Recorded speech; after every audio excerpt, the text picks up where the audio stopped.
Olá pessoal, eu sou Rodrigo Silva, professor de Arqueologia e Teologia aqui no UNASP, Campus Engenheiro Coelho. E eu já tenho há anos estudado bastante as relações entre história, arqueologia e Bíblia Sagrada. Então nessa série de vídeos que nós vamos começar agora, você vai descobrir juntamente comigo alguns mistérios da história da Bíblia que só puderam ser revelados por meio do trabalho arqueológico de homens e mulheres que incansavelmente dedicaram sua vida a entender melhor a Bíblia e o seu contexto histórico. Eu vou dar um exemplo para você. Aqui no UNASP, onde eu trabalho, onde eu dou aula, existe o único museu de arqueologia bíblica que nós temos no Brasil. Na verdade, algumas coleções, mas assim com um acervo tão grande dedicado à historiografia bíblica, esse acaba sendo o único, por enquanto eu espero.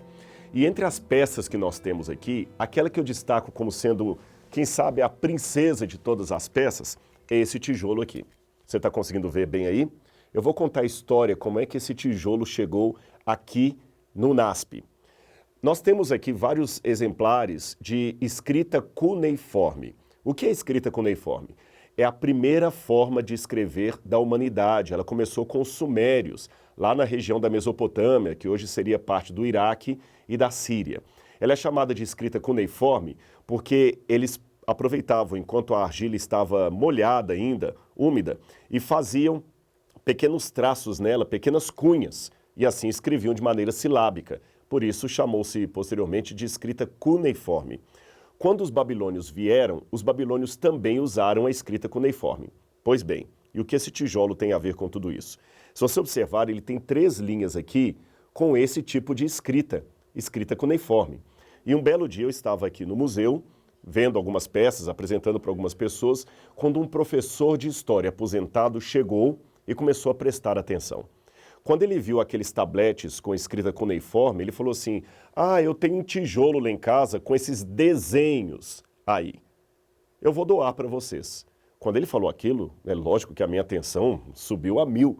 Eu falei: mas como, professor? Que tijolo é esse? Ele falou: não, porque anos atrás os brasileiros trabalhavam na Mendes Júnior e iam para o Iraque para fazer pontes, estradas, na época do Saddam Hussein. Os mais antigos lembram disso, foi uns 40 e poucos anos atrás. E um brasileiro que lá trabalhava visitava as ruínas da Babilônia e via aquele monte de pedra, de argila, fez amizade com um soldado, vários sábados indo passear ali, até que um dia que ele voltou para o Brasil, ele falou: olha, meu amigo, eu queria levar um souvenir aqui da Babilônia, uma peça para lembrar. Ele falou: pega o que você quiser aí. E ele viu esse tijolo com esses supostos desenhos e, por achar bonitinho, acabou trazendo. Só que isso aqui é pesado.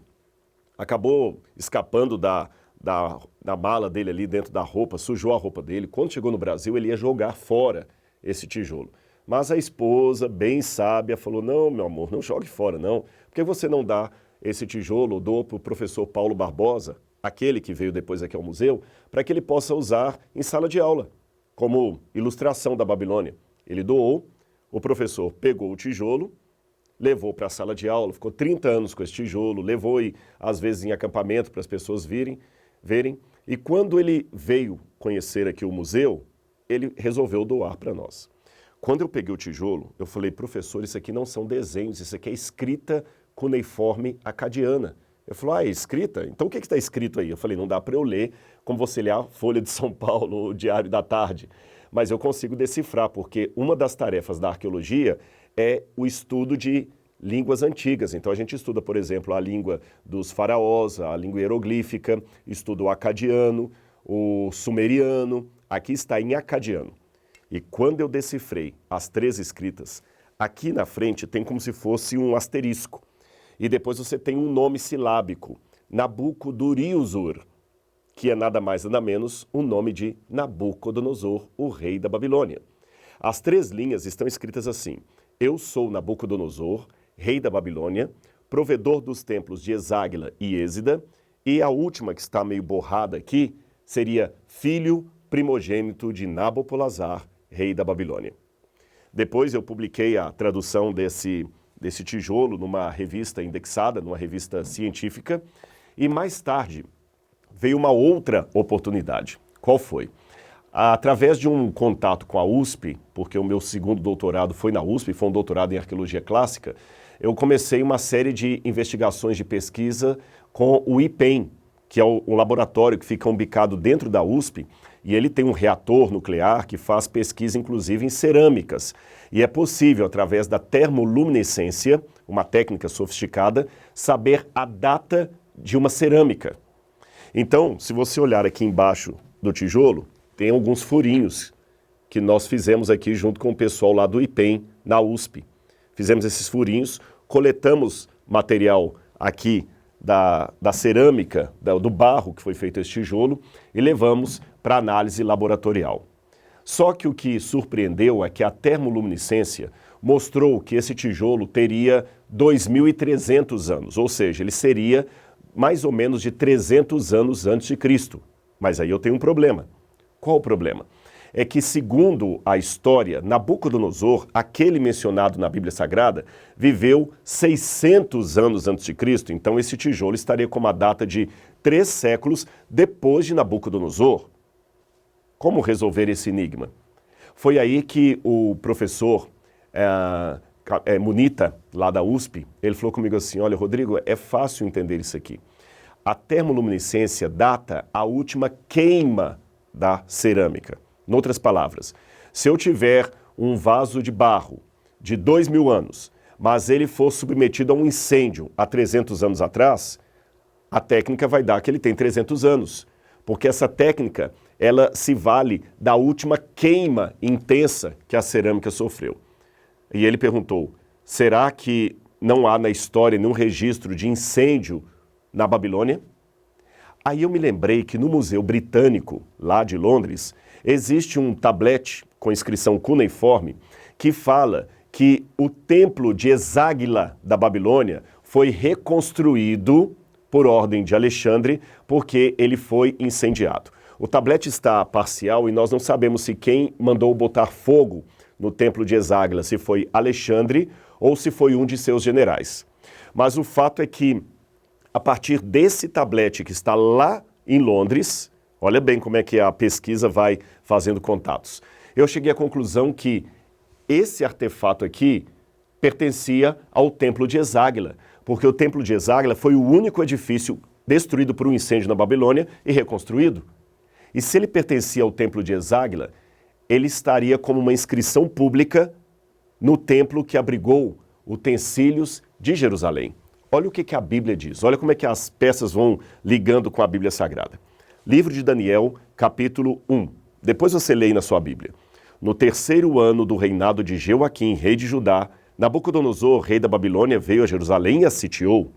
O Senhor entregou nas mãos dele Jeoaquim, rei de Judá, e alguns dos utensílios da casa de Deus. Nabucodonosor levou esses utensílios para a terra de Sinar, para o templo do seu Deus, e os pôs na casa do tesouro do seu Deus. Muito provavelmente, o templo de Eságila, por um tempo, abrigou as peças que tinham sido trazidas por Nabucodonosor do templo de Jerusalém. Em outras palavras, essa inscrição, que hoje está aqui no Museu do UNASP, foi lida pessoalmente pelo profeta Daniel. Ele entrou, ou pelo menos passou na porta, do museu que abrigava os utensílios do templo destruído de Jerusalém. Agora, esse tijolo me diz muita coisa. Eu fico imaginando Daniel lendo pessoalmente essa inscrição pública aqui e num sentimento de terrível humilhação, questionando por que Deus permitiu a destruição de Jerusalém, do templo, por que Deus permitiu aquilo?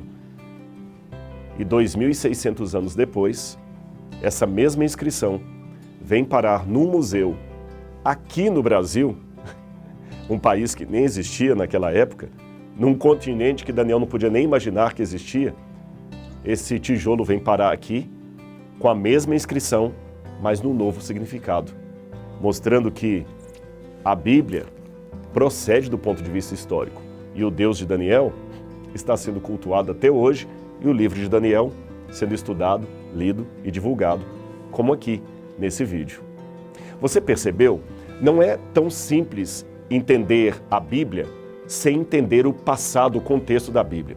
Portanto, o que você vai aprender aqui nesses vídeos é um conteúdo, digamos assim, bem forte, bem profundo, para que no final dessa série você tenha uma visão tridimensional da Bíblia. Ah, e uma coisa importante, você receberá também um certificado de conclusão emitido pelo UNASP e com validade em todo o território nacional. Mas para isso é preciso acompanhar toda a série de vídeos, combinado? Então nós vamos continuar aqui. Ah, lembre-se, esse conteúdo é gratuito. Então, sem mais delongas, eu vou também falar um pouquinho sobre a minha experiência. Por que eu me interesso tanto em estudar a Bíblia, as histórias da Bíblia? Como é que eu me interessei pela arqueologia? Na verdade, a minha primeira graduação foi em teologia. E quando eu estava fazendo um doutorado em teologia, que eu fui pela primeira vez a Israel apenas para conhecer um pouco geografia bíblica em loco. Eu até imaginava que só iria lá uma vez. Eu me recordo quando eu estava... Três sentimentos que eu tive quando eu fui a primeira vez a Jerusalém. O primeiro foi quando eu cheguei de madrugada e vi pela primeira vez a cidade velha, lá ao longe. E mesmo cansado da viagem, eu não resisti de ir até lá. O segundo foi quando eu comecei a participar da primeira escavação arqueológica em Shahar Golan.